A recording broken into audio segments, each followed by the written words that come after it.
250 syrup, এই সিরাপটিকে আমরা কখন ব্যবহার করব?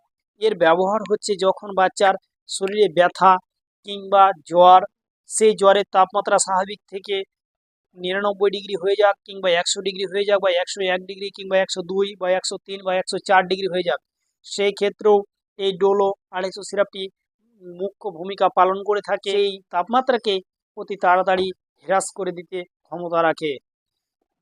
এর ডোজ হচ্ছে 4 ঘন্টা পর পর বাচ্চাকে আপনি দিতে পারেন, 4 ঘন্টা 4 থেকে 6 ঘন্টা পর পর। কেন? এই নির্ধারিত ডিউরেশন নর্মাল 5 থেকে 7 দিন এই মতো আপনাকে চালাতে হবে। তাহলে এবার আমরা জানবো এই ডোলো 250 সিরাপের সাবধানতাটা কি। সাবধানতা হচ্ছে এই ডোলো 250 সিরাপ যাদের প্যারাসিটামল খাওয়ার পরে অ্যালার্জি রিয়াকশন করে, বাচ্চার লিভার কিডনি সমস্যা রয়েছে কিংবা কোনো প্যারাসিটামল খাওয়ার পরে তার অ্যালার্জি